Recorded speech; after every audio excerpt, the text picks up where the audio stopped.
హిందూ ధర్మంలో తులసి మొక్కకి ఎంత ప్రాధాన్యత ఉన్నదో మనందరికీ తెలిసిన విషయమే. పవిత్రమైన తులసి మొక్కను మన హిందూ మత శాస్త్రాలలో పూజనీయమైనదిగా, స్వచ్ఛమైనదిగా మరియు లక్ష్మీదేవి స్వరూపంగా భావిస్తాము. అందుకే విష్ణువుని తులసి దళాలతో పూజిస్తాము. తులసి మొక్క నిద్రపోతే పొరపాటున కూడా చనిపోయింది కానీ, ఎండిపోయింది కానీ అని అనకూడదు. మనం మంగళసూత్రాన్ని ఎలా అయితే తెగిపోయింది అని అనకుండా పెరిగిపోయింది అని అంటామో, అలాగే తులసి మొక్కని కూడా నిద్రపోయింది లేదా వృద్ధమైంది అని అనాలి. అయితే నిద్రపోయిన తులసి మొక్కను ఎక్కడ పడితే అక్కడ పాడేయకుండా జాగ్రత్త పరిచి ఏదైనా దేవాలయాల్లోని హోమాల్లో వినియోగించవచ్చు.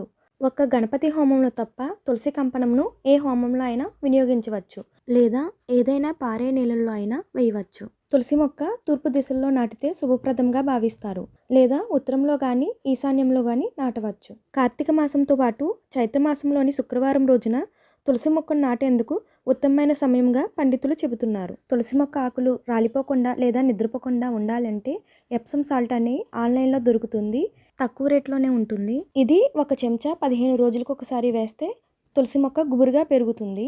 లేదా ఒక చిన్న బౌల్లో నీళ్లు పోసి కొంచెం పాలు, కొంచెం పసుపు వేసి ప్రతి శుక్రవారం వేసిన తులసి మొక్క గుబురుగా పెరుగుతుంది. ఏ ఇంట్లో అయితే నిత్యం తులసి మొక్క దగ్గర దీపారాధన చేస్తారో ఆ ఇంట్లో నెగిటివ్ ఎనర్జీ లేకుండా సుఖశాంతులతో అష్టైశ్వర్యం కలిగి ఆ ఇల్లు కలకలలాడుతుంది.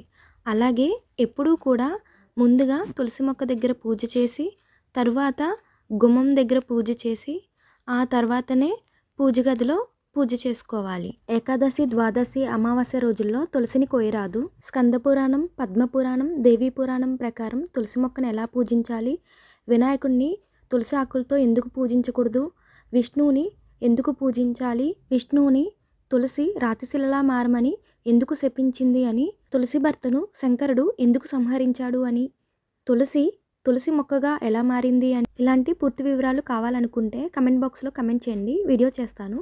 అలాగే నా నెక్స్ట్ వీడియోలో తులసి కంపనంతో కృష్ణునికి మాల ఎలా చేయాలనేది వీడియో షేర్ చేస్తాను, చూడండి.